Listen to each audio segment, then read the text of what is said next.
हाय, hello, नमस्कार. स्वागत आहे तुमचं आणखीन एका नवीन ब्लॉगमध्ये. तर हा व्हिडिओ मी शनिवारी शूट केला होता.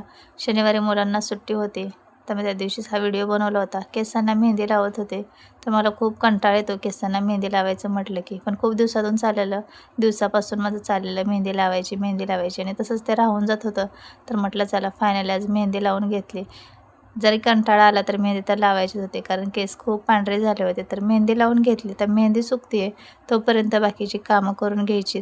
तर आईने इथे कपडे धुवून ठेवलेले, गोधड्या धुवत होतो. 1-2 आईने गोधडी भिजवली होती, तर आईने धुवून घेतलेली. आता थोडीशी तुडवून पिळवून घ्यायची होती. तर मुंबईला आता गरमी चालू झाली, त्यामुळे म्हटलं 1-2 गोधडी धुवून ठेवूया. आणि आता जास्त कोणी पांघरून वगैरे घेत नाही, तर तेच आम्ही धुवून ठेवत होतो. आणि गावाला कसं भरपूर जागा असते, तर दोघांनी एक साईडला असं गोधडी पकडली आणि धपाधप धोपटलं ना, आपटली गोधडी तर खळखळ निघून जाते. पण मुंबईमध्ये जागा भरपूर नसल्यामुळे धोपटण्यानेच धोपटून अशा गोधड्या वगैरे बिछाना धुवावा लागतो. तर तेच धुवून वगैरे ठेवले. बाकीची कामं घरातल्या तर राहिली होती, तीच मी करत होते. आणि इकडे अर्णव मला बोलत होता, "मम्मी तू केसांना मेहंदी लावली आणि तसाच व्हिडिओ बनवते." म्हटलं हा त्याला काय होते, सगळेच मेहंदी लावतात. कामं होईस्तोपर्यंत माझी मेहंदी पण सुकते आणि नंतर धुवून टाकेल. तर त्याचं असं म्हणणं होतं की तू अगोदर केस धुव आणि नंतर व्हिडिओ बनव. तर म्हटलं हो धुणारच आहे आता. पाणी भरायचं होतं तर पाईप पण लावून घेतला होता मी, कारण बाहेरचं ड्रम खाली गेलं होतं. आईने गोधड्या वगैरे काढलेले धुवायला त्यामुळे, आणि घरात टाकीत पण पाणी कमी होतं. तर केस धुतले आणि पाणी भरत भरत इकडे स्वयंपाक पण करते. शेंगदाण्यांचा कूट करून घेतला अगोदर मी, शेंगदाणे भाजून ठेवलेले. उद्या महाशिवरात्री आईंचा उपवास असतो, त्यामुळे म्हटलं शेंगदाण्यांचा कूट वगैरे करून ठेवा. तसं तर मी एकदमच शेंगदाण्यांचा कूट बनवून ठेवते. जास्त बारीक कूट वेगळा पातळ भाजीसाठी बनवते आणि थोडासा जाडसर सुक्या भाज्यांमध्ये टाकण्यासाठी असे 2 वेगवेगळे कूट बनवून ठेवते. म्हणजे ऐन वेळेला घाई गडबड होत नाही. कूट बनवून ठेवले की आपल्याला पटकन भाज्या बनवता येतात. ते शेंगदाणे भाजा, परत कूट करा आणि मग ते स्वयंपाक करायला सुद्धा खूप उशीर होतो. तर जेव्हा आपल्याला जास्त स्वयंपाक नसतो किंवा भाकरी केल्या की लगेच तवा गरम झालेला असतो ना, त्यामध्ये शेंगदाणे भाजून घ्यायचे. खूप छान खमंग असे शेंगदाणे भाजले जातात आणि त्यावेळेस कूट बनवून ठेवायचा सगळा स्वयंपाक वगैरे झाल्यावरती. तर इकडे पाणी लावलेल्या टपामध्ये मी पाईप टाकला होता, तेच बघत होते टब भरले की नाही. तर माझी मुलगी पाणी भरत होती, तिला म्हटलं मी प्यायचं पाणी भरून घेते, बाकीचं टब बादल्या तू भर. तर म्हटले ठीक आहे मम्मी. आपण जेव्हा कंटिन्यू एकटेच काम करत असतो आणि त्यामध्ये दुसरं कोणी अशी एखादी मदत केली ना, तर खरंच खूप भारी वाटतं, खूप काम हलकं झाल्यासारखं वाटतं. आणि सोना पाणी भरते त्यामुळे मी रिलॅक्स होते. माझी कामं चालू होती. तर इथे बेसन बनवायचं होतं ना, त्यासाठी मी अगोदर जिरे, लसूण, हिरव्या मिरच्या आणि त्यामध्ये थोडासा कढीपत्ता, कोथिंबीर टाकून जाडसर मिक्सरवरती वाटण करून घेतलं. आणि जेवढं बेसन बनवायचं आहे ना, तेवढं याच्यामध्ये बेसन पीठ घ्यायचं आणि थोडं थोडं पाणी टाकून हे बेसन पीठ अगोदर भिजवून घ्यायचं. असं बेसन बनवलं ना, तर अजिबात गुठळ्या होत नाही आणि एकदम चांगलं बेसन बनलं जातं. आपण डायरेक्टली बेसन जर तसं टाकलं आणि नंतर पाणी टाकून फेटून घेतल्यानंतर तशा खूप जास्त गुठळ्या होतात. त्यामुळे नेहमी बेसन बनवताना अगोदर असं बेसन पीठ पातळ भिजवून घ्यायचं आणि नंतरच कढईमध्ये म्हणजे फोडणीमध्ये टाकून घ्यायचं. अजिबात गुठळ्या होत नाही आणि खूप चांगलं बेसन बनलं जातं. आणि आता बेसनला फोडणी द्यायची होती, तर कॅटलीमध्ये थोडंसं तेल होतं, तेच टाकून घेतलं, कारण मला कॅटली घासायची होती. सारखं त्यातच तेल काढलं तर कॅटली खूप चिकट होते आणि अजिबात लवकर निघत नाही, खूप वेळ घासावी लागते. त्यामुळे 1 ते 2 वेळेस तेल काढलं आणि तेल संपलं की मी कॅटली घासून घेते. नंतर खूप चिवट होते आणि अजिबात ती निघत नाही. त्यामुळे थोडी खराब झाली की लगेचच घासायची, म्हणजे जास्त वेळ आपल्याला नंतर घासावी लागत नाही आणि खराब पण होत नाही ती. तर मी इथे आता फोडणी देऊन घेतली. तेल टाकलं कढईमध्ये, त्यामध्ये मोहरी टाकली. मोहरी छान तडतडली की थोडेसे जिरे टाकायचे, कारण वाटणामध्ये पण आपण जिरे टाकलेत. आणि त्यामध्ये कांदा टाकला भाजायला. कांदा भाजतोय तोपर्यंत मी केस पुसून घेतले. तसंच जास्त वेळ जर डोक्याला बांधून ठेवलं तर मान अवघडल्यासारखी होते आणि खूप ओझं झाल्यासारखं वाटतं. त्यामुळे केस झटकून घेतले, पुसून घेतले आणि असे अर्धे बांधले, म्हणजे केस पण तोपर्यंत सुकतील.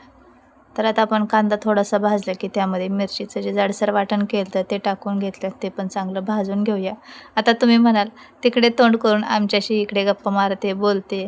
पण मला ना समोरून स्टँड ठेवायला, मोबाईल ठेवायला ना जागा नाही आहे. त्यामुळे मी एक साईडला असा मोबाईलचं स्टँड लावलेलं आहे. आता समोरून व्हिडिओ बनवायचा म्हटलं तर कोणाला तर व्हिडिओ काढायला सांगायला लागतं, किंवा मग टाकीवरती डबा वगैरे ठेवून मी त्यामध्ये मोबाईल ठेवत असते. पण आता पाणी भरले त्यामुळे टाकीवरती मोठा टोप भरलेला आहे, त्यावरती टब भरला आहे. त्यामुळे मी असंच स्टँड लावले, तर प्लीज समजून घ्या.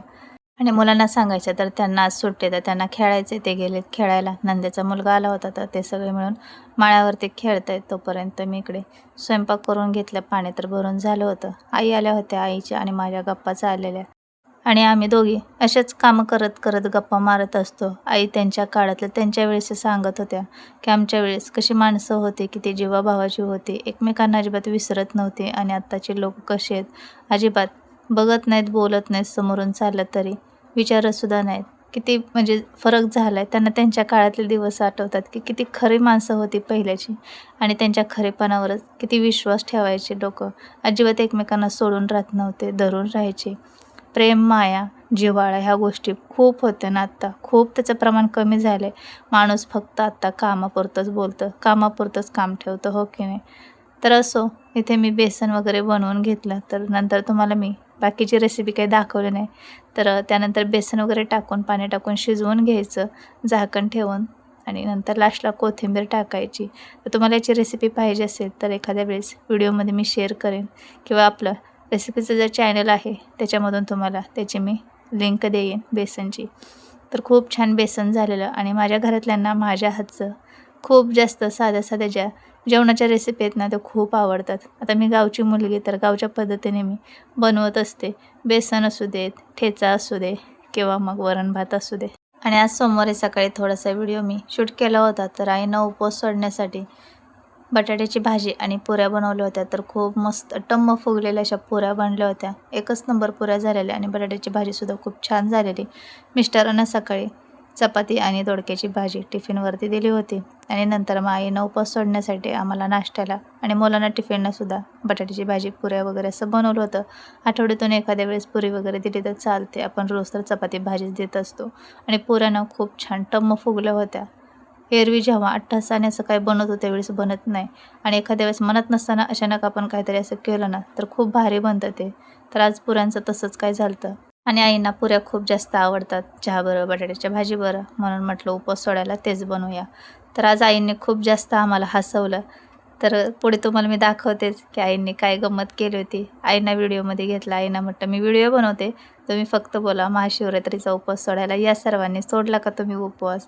पूजाने पुरी आणि भाजी बनवली. तर आई हात जोडून बसले आणि कसे करतात काय बोलू मी आता. म्हटलं पुरी भाजी बनवली या महाशिवरात्रीचा उपवास सोडायला असं बोला.